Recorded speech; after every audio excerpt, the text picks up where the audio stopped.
शादियों में दूल्हा घोड़े पर आता है, सेहरा पहनता है और इत्र लगाता है। लेकिन क्या आपने कभी ऐसे दूल्हे को देखा है जो बैल पर बैठकर आया हो, जिसके शरीर पर राख लगी हो और गले में सांप लिपटा हो? आज हम देखेंगे दुनिया की सबसे विचित्र बारात। एक तरफ हिमालय की राजसी शान थी और दूसरी तरफ कैलाश की अघोरी फौज। जब यह बारात ससुराल पहुंची तो वहां स्वागत नहीं बल्कि भगदड़ मच गई। राजा हिमालय ने अपनी बेटी के विवाह के लिए पूरी नगरी को सोने और फूलों से सजा दिया था। हर घर में उत्सव था।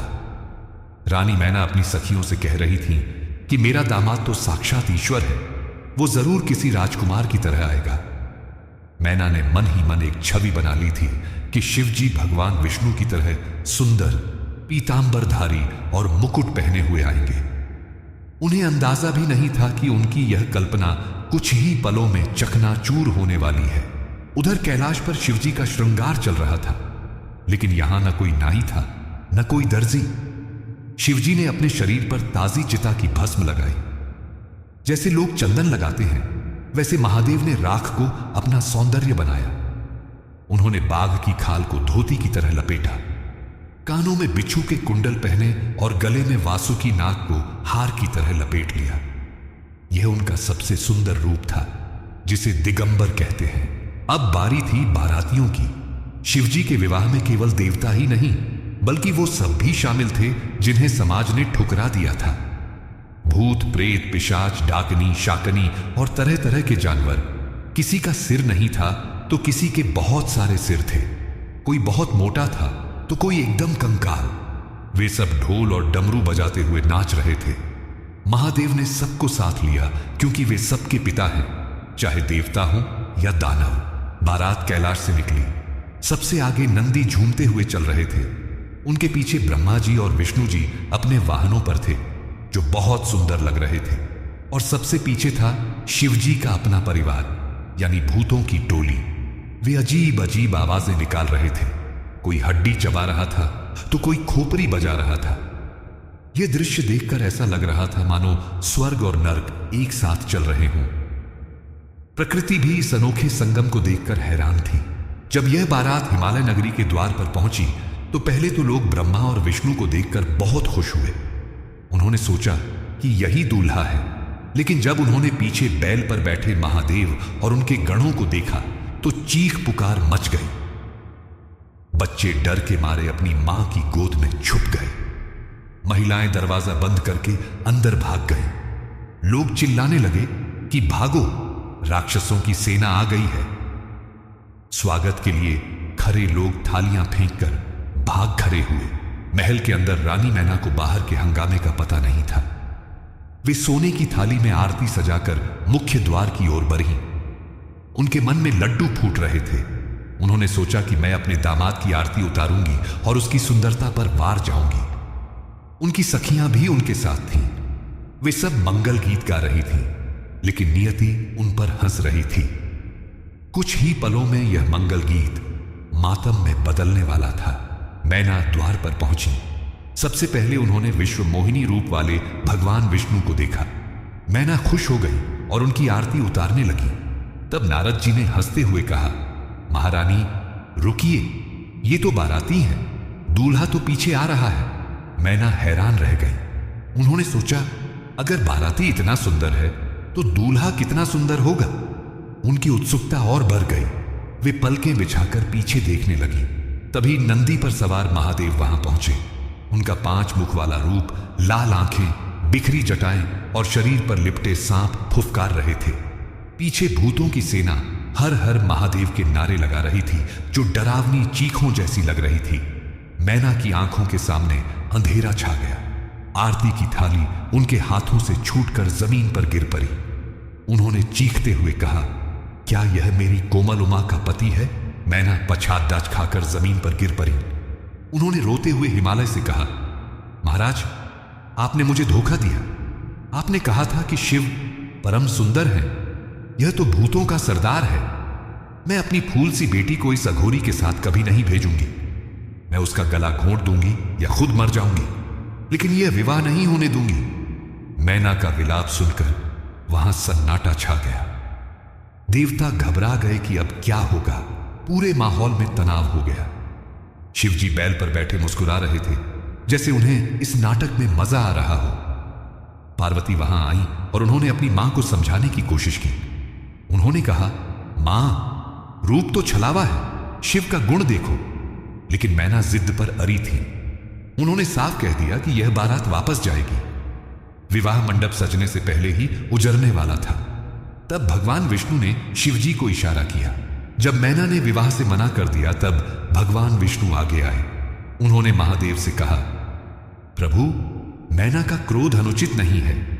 वे एक मां है और कोई भी मां अपनी बेटी को श्मशान में रहने वाले के साथ नहीं भेजना चाहेगी। जैसे एक बच्चा डरावने मुखौटे को देखकर डर जाता है, भले ही उसके पीछे उसका पिता ही क्यों ना हो, वैसे ही मैना आपके इस रूप से भयभीत है। आपको उनके भ्रम को दूर करना होगा और अपने वास्तविक सौंदर्य को दिखाना होगा। शिवजी ने विष्णु जी की बात मान ली। उन्होंने मुस्कुराते हुए कहा, मैं तो केवल यह दिखाना चाहता था कि मैं जैसा हूं मुझे वैसे ही स्वीकार किया जाए, लेकिन मैना की ममता के लिए मैं अपना रूप बदलूंगा। शिवजी ने अपनी आंखें बंद की। उनके शरीर से एक अद्भुत प्रकाश निकलने लगा। वो रोशनी इतनी तेज थी कि लोगों को अपनी आंखें बंद करनी पड़ी। भस्म और सांपों का वो डरावना, जब प्रकाश हटा तो वहां खरों लोगों की सांसें थम गईं। सामने वो अघोरी नहीं, बल्कि तीनों लोगों का सबसे सुंदर पुरुष खड़ा था। शरीर पर भस्म की जगह चंदन था, बागंबर की जगह रेशमी पीतांबर था और सांपों की जगह हीरे मोतियों के आभूषण थे। उनका रंग कपूर जैसा गौर था और चेहरे पर करोड़ों सूर्यों का तेज था। यह महादेव का चंद्रशेखर रूप था। कामदेव भी इस सुंदरता के आगे फीके लग रहे थे। रानी मैना, जो रो रही थी, उन्होंने जब सामने देखा तो विश्वास नहीं कर पाई। उन्होंने अपनी आंखें मली। क्या यह वही है जो अभी भूत बनकर आया था? मैना का डर तुरंत गायब हो गया और उसकी जगह अपार स्नेह ने ले ली। जैसे सूर्य के निकलने पर कोहरा अपने आप छट जाता है, वैसे ही शिव के इस रूप को देखकर मैना का सारा अज्ञान दूर हो गया। वे खुशी से पागल हो गईं और बार बार अपने दामाद को निहारने लगी। मैना ने सोने की थाली उठाई और महादेव की आरती उतारना शुरू किया। उन्होंने शिवजी के पैर छुए और अपने व्यवहार के लिए क्षमा मांगी। शिवजी ने मुस्कुराकर उन्हें आशीर्वाद दिया। अब हिमालय नगरी का माहौल बदल चुका था। जो लोग डर कर भाग गए थे, वे वापस आ गए और फूलों की वर्षा करने लगे। भूतों की टोली अब शांत होकर पीछे खड़ी थी और आगे देवताओं का समूह था। यह सृष्टि का सबसे अद्भुत स्वागत समारोह था। शिवजी को सम्मान के साथ विवाह मंडप में ले जाया गया। वहां पार्वती अपनी सखियों के साथ आई। जब पार्वती ने शिव के इस सुंदर रूप को देखा तो वे भी एक पल के लिए ठिठक गईं। उन्होंने हमेशा शिव को तपस्वी रूप में देखा था, लेकिन आज उनका राजकुमार रूप देखकर वे लज्जा से लाल हो गईं। शिव और पार्वती की जोड़ी ऐसी लग रही थी मानो चंद्रमा और रोहिणी एक साथ आ गए हों। शुभ मुहूर्त में जयमाला की रस्म शुरू हुई। पार्वती ने फूलों का हार उठाया और शिवजी के गले में डाल दिया। देवताओं ने आकाश से पारिजात के फूलों की वर्षा की। गंधर्वों ने नगाड़े बजाए। शिवजी ने भी पार्वती को वरमाला पहनाई। इस मिलन को देखने के लिए ब्रह्मा, विष्णु और सभी आर्षि मुनि साक्षी बने खड़े थे। यह केवल दो लोगों का विवाह नहीं था, यह प्रकृति और पुरुष का मिलन था। फिर आया वो भावुक पल जब एक पिता अपनी पुत्री को सौंपता है। राजा हिमालय ने कन्यादान का संकल्प लिया। उन्होंने पार्वती का हाथ शिवजी के हाथ में रखा। हिमालय की आंखों से आंसू बह रहे थे, लेकिन यह खुशी के आंसू थे। उन्होंने कहा, प्रभु, आज मैं अपनी प्राणों से प्यारी पुत्री आपको सौंप रहा हूं। जैसे नदी अपना सब कुछ सागर को देकर उसमें मिल जाती है, वैसे ही आज पार्वती आपकी हुई। अग्नि को साक्षी मानकर शिव और पार्वती ने 7 फेरे लिए। हर फेरे के साथ उन्होंने एक दूसरे को वचन दिया। शिवजी ने कहा, पार्वती, तुम मेरी अर्धांगिनी हो। मेरे हर सुख और दुख में तुम्हारा बराबर का हिस्सा होगा। तुम्हारे बिना मैं शव हूं। पार्वती ने वचन दिया कि वे सदैव शिव की छाया बनकर रहेंगी। इन वचनों ने ही गृहस्थ आश्रम की नींव रखी, जिसे आज भी हर विवाह में दोहराया जाता है। सिंदूर दान के साथ विवाह संपन्न हुआ। पार्वती अब आधिकारिक रूप से माता पार्वती बन गई थी। पूरा ब्रह्मांड हर हर महादेव और जय माता दी के जयकारों से गूंज उठा। तारकासुर का अंत सुनिश्चित हो गया था, क्योंकि अब जल्द ही शिव और शक्ति के पुत्र का जन्म होने वाला था। लेकिन उससे पहले शिव और पार्वती को एक और रूप लेना था, जो यह साबित करता कि स्त्री और पुरुष एक ही हैं।